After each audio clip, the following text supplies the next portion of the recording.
വടക്കേ മലബാറിലെ പ്രസിദ്ധമായ മഹാദേവ ക്ഷേത്രമാണ് ശ്രീ കൊട്ടിയൂർ ശിവക്ഷേത്രം. കണ്ണൂർ ജില്ലയിലെ കൊട്ടിയൂർ ഗ്രാമത്തിലാണ് ഈ മനോഹരമായ ക്ഷേത്രം സ്ഥിതി ചെയ്യുന്നത്. ബാവലിപ്പുഴയുടെ തീരത്താണ് ഈ ക്ഷേത്രം സ്ഥിതി ചെയ്യുന്നത്. 2 ക്ഷേത്രങ്ങളാണ് ഇവിടെ ഉള്ളത്. ഇക്കരെ കൊട്ടിയൂർ, അക്കരെ കൊട്ടിയൂർ എന്നാണ് അവയുടെ നാമങ്ങൾ.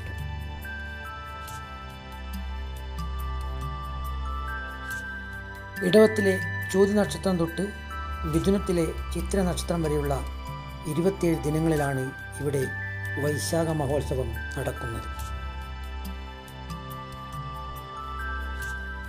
ഒരു സീസണിൽ ശബരിമല കഴിഞ്ഞാൽ ഏറ്റവും അധികം ഭക്തജനങ്ങൾ എത്തുന്ന ക്ഷേത്രമെന്നും വിശേഷണമുണ്ട് ഇതിന്. കേരളത്തിലെ വിവിധ ജില്ലകളിൽ നിന്നും അതുപോലെ തമിഴ്നാട്, കർണാടക, ആന്ധ്ര എന്നീ സംസ്ഥാനങ്ങളിൽ നിന്നും ധാരാളം ഭക്തന്മാർ ഇവിടെ എത്താറുണ്ട്. മഴയുടെ, പുഴയുടെ, പ്രകൃതിയുടെ ഈ ഉത്സവം കാണാൻ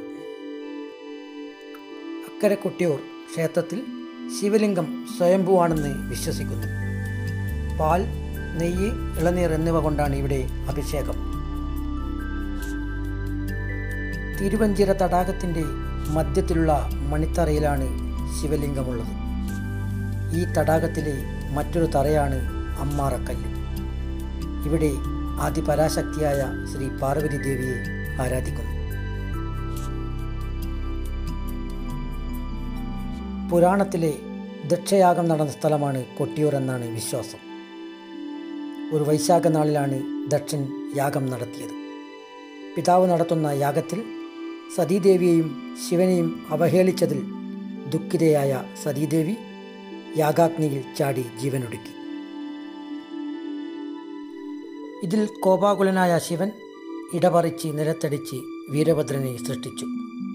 വീരഭദ്രൻ യാഗശാലയിൽ പോയി ദക്ഷൻ്റെ തലയറുത്തു.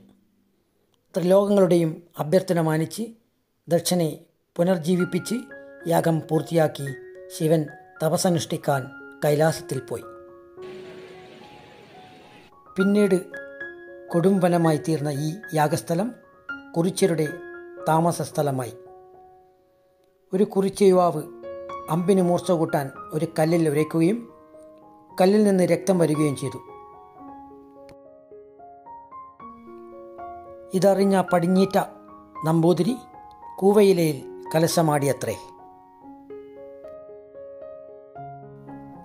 ഇന്നത്തെ കൊട്ടിയൂരിലെ ആചാരങ്ങൾ നിശ്ചയിച്ചത് ശ്രീ ശങ്കരാചാര്യൻ ആണെന്ന് കരുതപ്പെടുന്നു. വൈശാഖ മഹോത്സവത്തിന് കൊട്ടിയൂരിലെത്തുന്ന ഭക്തർക്ക് ഓടപ്പൂക്കൾ കാണാം. വെള്ള നിറത്തിൽ മനോഹരമായി തൂക്കിയിരിക്കുന്ന ഇവയാണ് ഇവിടുത്തെ മറ്റൊരു പ്രധാന ആകർഷണം. ദക്ഷയാഗം നടത്തിയ കർമ്മിയുടെ താടി പ്രസാദമായി നൽകുന്ന ഇന്ത്യയിലെ ഏക ദേവസ്ഥാനമാണ് അക്കരെ കൊട്ടിയൂർ. ഇത് ഭവനത്തിന് മുന്നിലും പൂജാമുറിയിലും സൂക്ഷിച്ചാൽ ഐശ്വര്യമുണ്ടാകുമെന്നാണ് വിശ്വാസം.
അതറിയാം